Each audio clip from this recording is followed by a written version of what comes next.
Hello, welcome to my channel. So today we are going to read the story of Sindbad the Sailor. The story of Sindbad and his seven fantastic voyages appears in the huge collection of stories. The Book of 1001 Nights or the Arabian Nights. The story tells us that Sindbad was a famous sailor who lived in Baghdad. He was honest, generous, and brave. He had many adventures on each of his voyages. He never lost heart and hope in dangerous situations. He overcame great dangers and returned home safely from each of his voyages. Here's the story of his first voyages. The first voyage. Sindbad set sail with a company of merchants on a big ship. From time to time, they stopped at various ports. There, they sold their merchandise and bought new things to trades. One day, when their ship was sailing smoothly across the sea, they spotted a small island at a distance. They had not seen land for many days and felt both surprised and happy to see the island. The sail close to the island.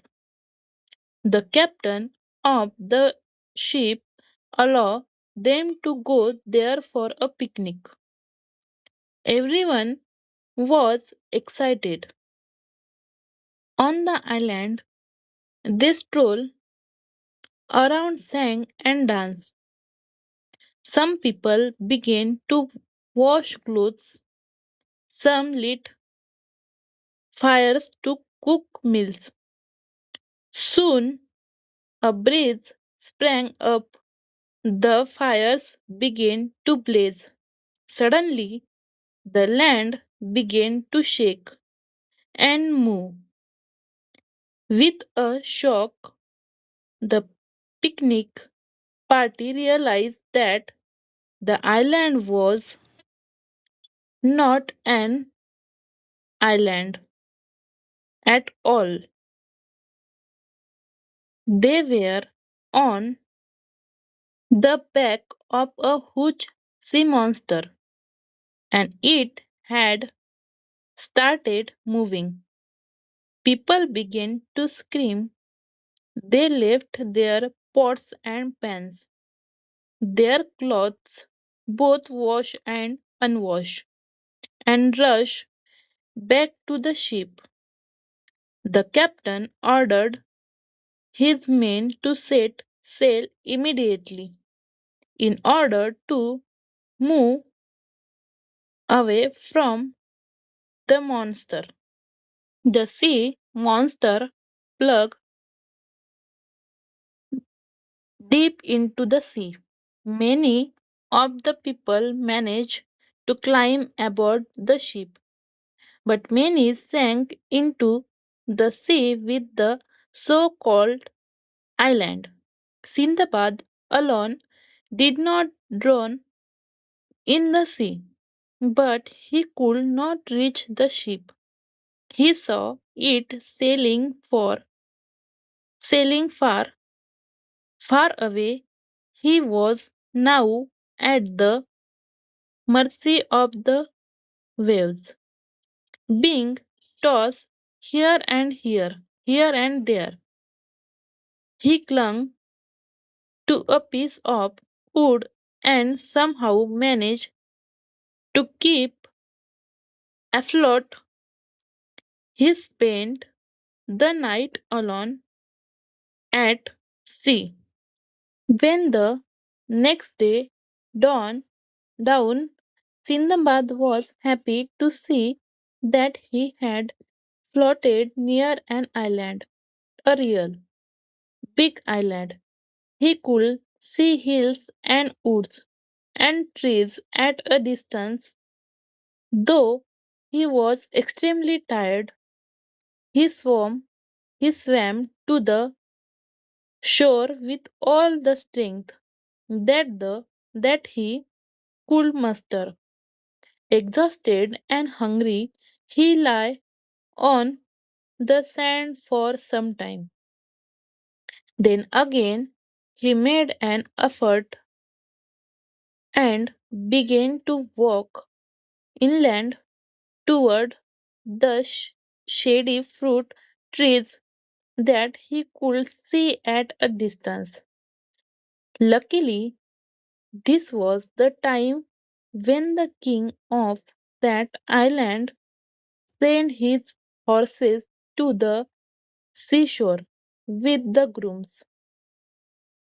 The grooms saw Sindbad and gave him food and drink. Then they took him to the king. The king was impressed by the way Sindbad told him about what had happened.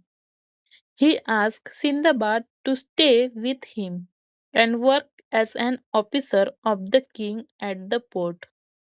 Sindbad stayed there for a few days, learning a lot from the king and the people on the island, and in turn telling them about the order, cities, and ports that he had visited.